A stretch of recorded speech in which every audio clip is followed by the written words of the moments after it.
함께 보시도록 하겠습니다. 신약성경 110페이지입니다. 자, 봉독하도록 하겠습니다. 어떤 율법 교사가 일어나 예수를 시험하여 이르되 선생님, 내가 무엇을 하여야 영생을 얻으리이까? 예수께서 이르시되 율법에 무엇이라 기록되었으며 네가 어떻게 읽느냐? 대답하여 이르되 내 마음을 다하며 목숨을 다하며 힘을 다하며 뜻을 다하여 주 너의 하나님을 사랑하고 또한 내 이웃을 내 자신같이 사랑하라 하였나이다. 예수께서 이르시되 네 대답이 옳도다. 이를 행하라 그러면 살리라 하시니 그 사람이 자기를 옳게 보이려고 예수께 여짜오되 그러면 내 이웃이 누구니이까? 예수께서 대답하여 이르시되 어떤 사람이 예루살렘에서 여리고로 내려가다가 강도를 만나매 강도들이 그 옷을 벗기고 때려 거의 죽은 것을 버리고 갔더라. 마침 한 제사장이 그 길로 내려가다가 그를 보고 피하여 지나가고 또 이와 같이 한 레위인도 그곳에 이르러 그를 보고 피하여 지나가되 어떤 사마리아 사람은 여행하는 중 거기에 이르러 그를 보고 불쌍히 여겨 가까이 가서 기름과 포도주를 그 상초에 붓고 싸매고 자기 짐승에 태워 주막으로 데리고 가서 돌보아 주니라. 그 이튿날 그가 주막 주인에게 이르되 데나리온 2를 내어주며 이르되 이 사람을 돌보아 주라. 비용이 더 들면 내가 돌아올 때 갚으리라 하였으니 네 생각에는 이 세 사람 중 누가 강도 만난 자의 이웃이 되겠느냐? 이르되 자비를 베푼 자이니이다. 예수께서 이르시되 가서 너도 이와 같이 하라 하시니라. 아멘. 우리 잠깐 기도하고 하나님 말씀 듣도록 하겠습니다. 사랑의 하나님 아버지, 참으로 감사드립니다. 아버지 하나님, 이제 주님의 말씀을 들을 수 있는 시간 저희를 불러주셨으니 어제 주님의 말씀이 선포되게 하시고 주님의 진리를 듣고 깨달을 수 있도록 저희에게 귀를 허락하여 주시고 마음을 허락하여 주시옵소서. 이 시간 주 예수 그리스도의 이름이 선포가 되며 주님께서만 영광 받으시기를 간절히 소망하고 이 모든 말씀 예수 그리스도의 이름으로 기도드리옵나이다. 아멘. 여러분, 이 말씀은 너무나도 잘 아시는 그런 말씀이죠. 교회를 다니는 사람들뿐만이 아니라 교회를 다니지 않는 사람들도 다 아는 이야기가 저희 방금 읽은 이 선한 사마리아인에 대한 비유입니다. 근데 참 흥미로운 것은 우리가 이 말씀을, 성경 말씀을 잘 아는 말씀이면 잘 아는 말씀일수록 정확하게 제대로 이해하기가 힘들다는 것입니다. 모든 것을 깊게 이해하기가 참 힘듭니다. 여러분, 그 이유가 무엇이냐면 아는 말씀은 다시 들으면 내가 아는 기준에서만 생각하게 되는 경우가 많다라는 것이죠. 예수님의 많은 비유들이 솔직히 말하면 그렇습니다. 여러분, 탕자의 비유 하면 이미 여러분들은 너무나도 많이 들었기 때문에 그 이야기를 기억하실 것이고요. 아버지의 사랑을 생각하게 되고 지금까지 생각해왔던 것들을 계속해서 되새김질하게 된다는 거죠. 달란트의 비유 하면 어떠한 모습들이 연상이 되고 어떠한 가르침을 우리는 바로 즉시 떠오르게 됩니다. 그래서 오늘 비유도 그렇습니다. 이 선한 사마리아인의 비유. 이 비유가 얼마나 유명하냐 하면 이 사마리아인이라는 이 단어의 의미가 요즘에는 바뀔 정도로, 여러분, 이 사마리아인 하면 어떠한 생각들이 드십니까? 사마리아인 하면 요즘 사람들은 바로 즉각으로 떠올리는 것이 자비를 베푼 자, 고통당한 사람들을 돕는 자, 도움이 필요로 한 사람들을 돌본 자 등으로 바로 이해를 합니다. 미국의 여러 기관 중에 더 사마리탄이라는 그런 기관들이 있고요. 또 사마리아인의 여러 형태의 그 단어들을 이름을 가진 단체들이 수두룩하게 많다라는 겁니다. 근데 이 단체들은 대부분 어려움에 처해 있고 도움의 손길을 필요로 하는 사람들을 돕는 그런 구제 단체들이 이 사마리아인이라는 그 이름을 써서 사용하고 있다는 것이죠. 그렇게 우리는 받아들여지지만 여러분, 예수님 시대로 돌아가면 사마리아인이라고 하는 것은 마치 냉전 시대 때 소련 스파이오라고 하는 것과 거의 맞먹는 그런 것이겠죠. 여러분, 서로 같이 있을 수 없고 말도 섞을 수 없는 그러한 관계. 유대인들에게는 사마리아인은 원수 중에 원수였습니다. 원수 중에 원수. 여러분, 우리는 사마리아인을 어떠한 도움이 필요로 하는 사람을 돕는 사람이라는 그런 관점에서 볼 것이 아니라 지금 예수님께서 말씀하고 있는 이 배경 속에서 사마리아인은 원수 중에 원수라는 것을 생각하면서 이 말씀을 볼 필요가 있습니다. 그리고 우리가 특히 예수님의 그 비유들을 정확히 이해하지 못하는 그런 다른 원인이 또 한 가지가 있습니다. 그것이 뭐냐면 우리는 비유들을, 특히 우리가 잘 아는 그 비유의 이야기들을 도덕적인 어떠한 윤리적인 가르침을 주는 그러한 이야기로만 이해할 때가 너무나도 많다라는 것입니다. 우리를 영생으로 이끌어주는 그러한 삶에 대한 도덕적인 가르침. 여러분, 예를 들면 아까도 말씀드렸지만 이 달란트에 대한 비유, 달란트에 대한 비유. 5달란트 받은 자나 2달란트 받은 자처럼 열심히 일해서 이윤을 남겨야 된다라는 정도로 우리는 이해를 합니다. 1달란트를 받은 자처럼 그것을 어딘가에 숨기고 그냥 지내는 그러한 게으른 짓은 우리가 하면 안 된다라고 우리는 생각을 한다라는 거예요. 주인이 돌아왔을 때, 즉 우리가 이 비유를 보면 무조건 주인은 하나님이 되죠. 하나님이 오셨을 때 정산을 하시게 되는데 내가 이윤을 얼마나 남겼는지에 따라서 천국에 들어가느냐 아니면 밖에 던져지느냐, 그렇게 결정될 것이라고 우리는 생각한다라는 거예요. 근데 여러분, 여기서 잘 생각해 보시기 바랍니다. 이윤을 남겨야만 천국에 들어간다라고 우리가 생각을 한다면, 여러분, 그러면 그러한 하나님은 결국에는 자본주의에 충실한 이득만을 생각하는 그런 하나님이 돼버리고 만다라는 거예요. 이윤을 남기는 자만 받아들이시는 하나님이시라면. 그래서 어떤 사람들은 이게 이윤의 차이가 아니라 여기에 프로핏을 남기느냐 남기지 않느냐의 차이가 아니라 부지런함과 게으름의 차이라고 설명하는 사람들도 있습니다. 하나님을 위해서 부지런하게 우리가 일을 해야 되고, 게으른 자들은 결국엔 밖에서 이를 갈며 슬피 울게 된다라고. 근데 여러분, 그것도 한번 잘 생각해 보시기 바랍니다. 왜냐하면 우리가 아는 하나님은 은혜의 하나님이시고 긍휼의 하나님이 아니신가요? 만약에 부지런한 자들만 받아주시는 하나님이시고 게으른 자들은 버리시는 하나님이시라면 그것은 은혜의 하나님의 모습이 아니라는 거예요. 그러니까 결국에는 우리는 이미 우리가 생각하고 있었던 그러한 고정관념에 고정관념을 가지고 하나님 말씀을 보다 보니까 한 가지 방법으로만 생각을 하고, 이 달란트의 비유 같은 경우는 우리가 열심히 일해야 된다라는 그러한 윤리적인 그런 시점에서만 바라보게 된다라는 것입니다. 아무튼 오늘 주제는 마태복음 25장의 달란트가 아니라 오늘 이 누가복음 10장의 사마리아인의 이야기니까 여기서 잠시 사마리아인으로 넘어가도록 하겠습니다. 여러분, 오늘 본문도 마찬가지입니다. 율법 교사가 와서 어떻게 하면 영생을 얻습니까? 라고 물으니까 예수님께서 네가 율법을 어떻게 읽느냐라고 질문을 하시잖아요. 답은 쉽고 간단합니다. 유대인이라면, 율법을 아는 사람이라면 다 아는 그 답. 하나님 사랑, 이웃 사랑. 그러니까 우리는 이 비유를 보면서 영생을 얻으려면, 혹은 주님의 제자라면 하나님을 사랑하고 이웃도 사랑해야 된다라는 그 관점에서만 이 말씀을 보게 된다는 것이죠.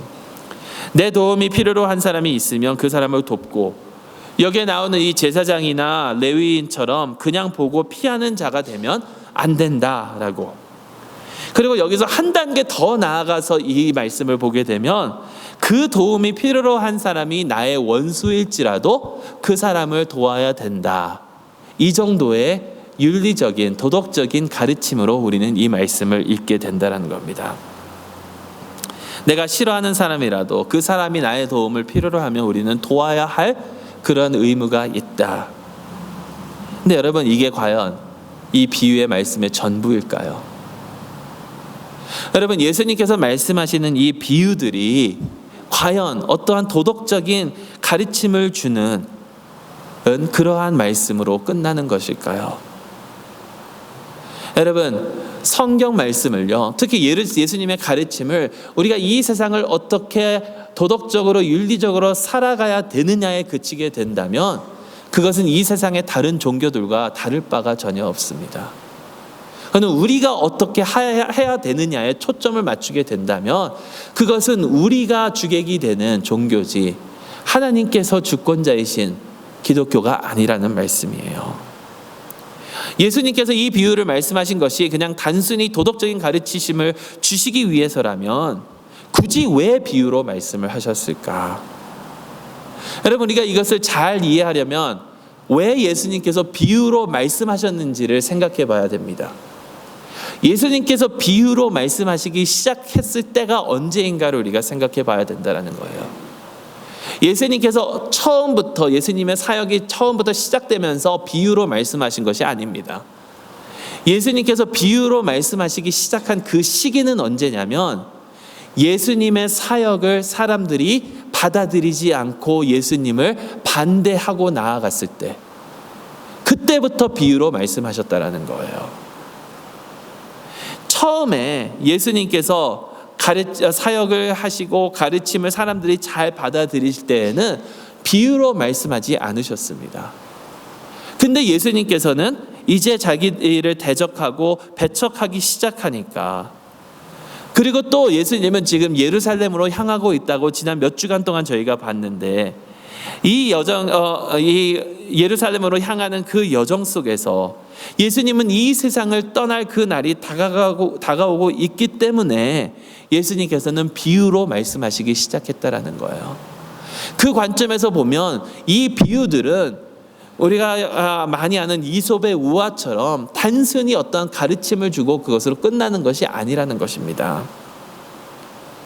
비유로 말씀하시고 예수님께서는 제자들에게만 따로 그 비유의 뜻을 설명을 해 주셨습니다. 왜 그러냐면 예수님께서는 이제 이 세상을 떠나실 것을 아시기 때문에 제자들이 예수님이 없는 그 상황 속에서 이 세상에서 어떻게 살아가야 되는지를, 그러니까 이 세상이 추구하는 그러한 나라가 아니라 하나님의 나라는 과연 어떠한 모습인지를 제자들에게 확실히 가르쳐 주시기 위하여 비유로 말씀하셨다라는 거예요. 여러분, 비유로 말씀하신 것은 요즘의 성경학자들이 어떻게 얘기하냐면 영어로 하면 subversive, disruptive, 그러니까 파괴력이 있어서 우리가 알고 있는 이 세상의 사상을 완전히 뒤집어 놓는 그러한 영향이 있는 것이 바로 비유라고 말씀하고 있다라는 거예요. 여러분, 겨자씨의 비유 기억나시죠? 겨자씨 하나는 굉장히 작은 씨앗인데 큰 나무로 자라난다. 근데 여러분, 겨자씨는 나무로 자라지 않습니다. 겨자는 나무가 아니에요. 나무로 안 자라요. 근데 왜 예수님께서 그렇게 말씀하셨는가? 그 작은 겨자씨가 그 주변에 있는 그 모든 것들을 다 누르고 변화시킬 정도로, 여러분, 깨를 심으시면 그 다음에는 제대로 관리를 안 하면 완전히 다 깨밭이 돼버리고 맙니다. 도저히 컨트롤할 수 없을 정도로 그렇게 하나님의 나라가 임한다라는 것을 가르쳐 주시는 거예요. 파괴력이 있는 이 사회를 전복시켜버리는, 그것이 비유의 말씀이다라는 거예요. 그런 관점으로 여러분, 이 말씀을 보면, 오늘 이 말씀을 보면 우리가 지금 살아가고 있었던, 우리가 지금 생각하고 있는 이 세상과는 하나님의 나라는 너무나도 다른 모습이어야 됨을 이 말씀이 전해지고 있다는 거죠. 그렇게 한번 이 말씀을 살펴보도록 하겠습니다. 어느 사람이 예루살렘에서 여리고로 내려가다가 강도를 만납니다. 여러분, 예루살렘에서 여리고로 가는 길은 여러 가지 길이 있는데 가장 짧은 길은 사마리아를 통과해서 가는 사람들은 거의 없었습니다. 유대인들은 오히려 사마리아를 통과하기보다는 멀리 돌아서 요단강을 건너서 다른 길로 돌아갔다라는 거죠. 참 놀라운 것은 요즘도 그렇습니다. 왜냐하면 여리고에서 예루살렘으로 가려면 그 웨스트뱅크를 지나가야 되거든요. 거기에는 너무나도 위험한 그런 것들이 많기 때문에. 근데 그렇게 돌아간다라고 해도 그것이 쉬운 길은, 안전한 길은 아니었다라는 거예요.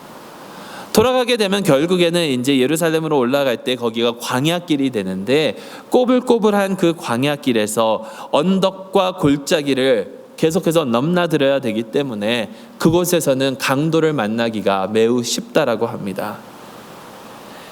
이 사람은 강도를 만나고, 강도는 이를 벌거벗기고 다 훔쳐가고 이 사람을 쳐서 때려서 거의 죽게 만들어 놓고 그 사람을 길바닥에 내버려 둔 채 강도들은 떠나게 됩니다.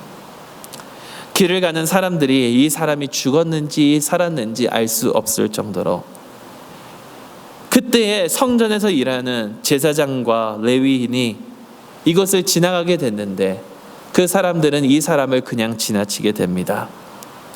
어떻게 보면 혹시 강도가 아직도 숨어 있을까라는 두려움도 있었겠지만, 그것보다도 이 사람이 죽었는지 살아있는지 확인하다가 이 사람이 죽었다라면 그들은 종교적으로 자신들이 부정해지기 때문에, 부정해지면 격리되어야 되고 자신들의 일을 며칠 동안 할 수 없기 때문에 그들에게는 종교적으로 깨끗한 것이 더 중요해서 이 사람들을 그냥 지나치게 된다는 거죠. 그러다가 어느 사마리아인이, 이 유대인의 원수인 사마리아 사람이 이 사람을 보고 이 사람을 긍휼히 여겨서 도왔다라는 것입니다. 율법 교사가 말했던 그 질문과 비유를 쭉 설명하시면서 맨 끝에 예수님께서 그 율법 교사의 대답으로 주신 그 질문이, 여러분 사실 어떻게 보면 맞지가 않는 것처럼 보이게 됩니다. 왜냐하면 율법 교사는 율법에 내 이웃을 내 자신과 같이 사랑하라 하였다라고 말하자 예수님께서는 그 말씀이 옳다라고 하셨거든요. 그러자 율법 교사는 묻습니다. 그렇다면 내 이웃이 누구입니까? 이웃을 사랑해야 한다고 하면 내가 사랑을 베풀어야 되는 내 이웃이 누구입니까? 라고 예수님께 물어봅니다.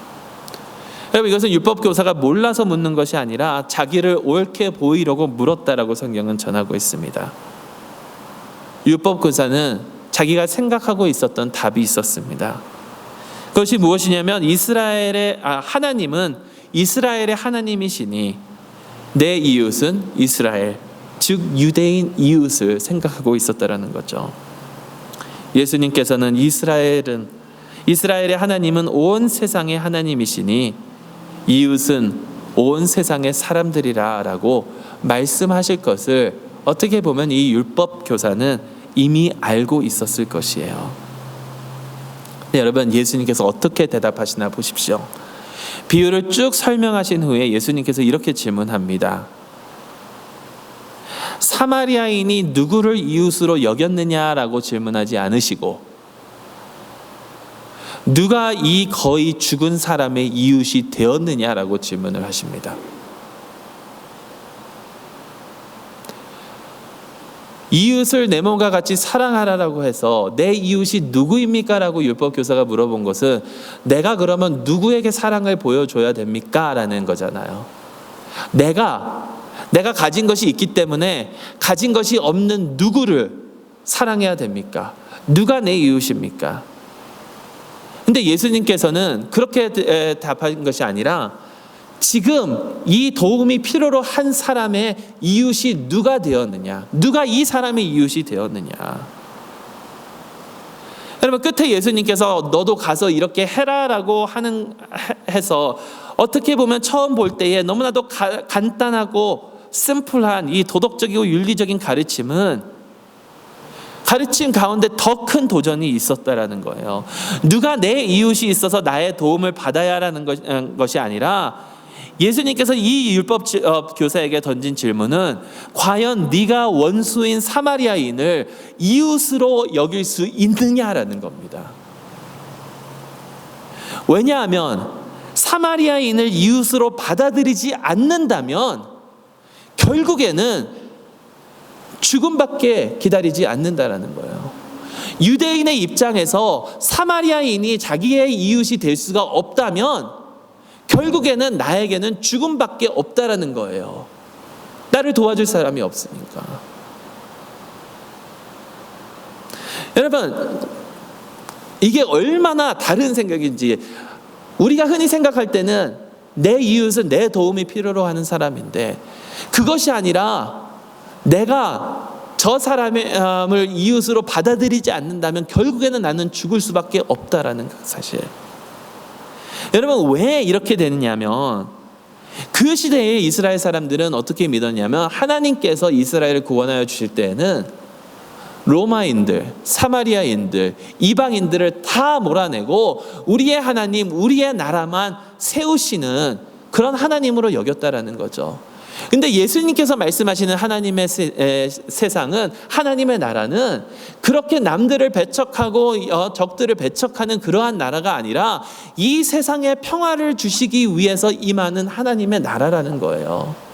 원수들과도 함께 평화롭게 지낼 수 있는, 원수들이 내 이웃이 되는, 왜냐하면 원수들이 내 이웃이 되지 못하는 것은 결국에는 멸망의 길이라는 것이죠.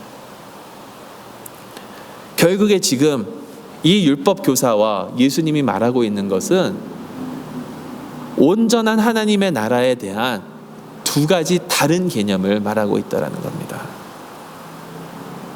하나님 선택받은 선민 민족으로서 자부심을 가지고 남을 무시하면서 살아갈 것이냐, 아니면 하나님의 나라는 온 세상에게 주시는 하나님의 은혜의 그러한 하나님의 평화의 나라이냐 라는 것이에요.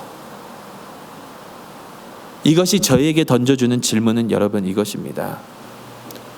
우리가 은혜를 받고 그 은혜를 가지고 과연 나의 거룩함만 지키고 내가 나만 올바른 삶을 살아가고 있다라는 그 자부심을 가지고 이 세상을 대하면서 살아갈 것이냐, 그러면서 나는 올바르다라고 하는 그러한 스스로 벽을 치는 그런 행위를 하면서 살아갈 것이냐, 아니면 하나님의 은혜는 이 온 세상에 미쳐야 되는 그 은혜이기 때문에, 나의 원수에게마저도 미쳐야 되는 그런 은혜이기 때문에 그 은혜를 나누기 위하여 힘써 일하며 나아갈 것이냐 라는 것이에요. 내가 과연 내 원수를 내 이웃으로 인정할 수 있느냐. 왜냐하면 평화의 자녀야말로 하나님 나라의 자녀이니까. 여러분, 여기서 한 가지만 더 말씀드리고 마무리하도록 하겠습니다. 예수님께서 질문하십니다. 네 생각에는 이 세 사람 중에 누가 강도 만난 자의 이웃이 되겠느냐? 여러분, 율법 교사가 뭐라 그러는지 아세요? 사마리아인입니다, 사마리아 사람입니다 라고 얘기하지 않습니다. 자비를 베푼 자입니다 라고 돌려 얘기합니다. 왜냐하면 사마리아 사람입니다 라고 했었을 때 그것이 의미하고 그것이 암시하고 있는 것들을 피하기 위해서, 사마리아인마저도 하나님의 백성들이 될 수 있다는 것을 인정하고 싶지 않으니까. 여러분, 어떨 때는 이게 우리의 모습이 아닌가요? 하나님께서 말씀하신 것을 내 기준으로 판단해가지고 내가 듣기 싫을 때에는 애매한 그 대답으로, 애매한 반응으로 그 하나님의 뜻을 피해가는 우리의 모습. 어느 글을 읽으니까 이렇게 얘기하더라고요. 주님, 주님의 뜻을 보여주시옵소서라고 하는 것만큼 비겁한 기도는 없다고. 왜냐하면 하나님께서는 말씀을 통해서 하나님의 뜻을 우리에게 알려주셨거든요. 근데 주님의 뜻을 알려주시옵소서라고 하는 것은, 하나님, 제가 주님의 뜻 모르니까, 내가 지금 모르고 있으니까 그렇게 보이려고 하는 기도래요. 하나님의 뜻을 알고 있으면서도 모르는 척해서 이 말씀 안 지키려고.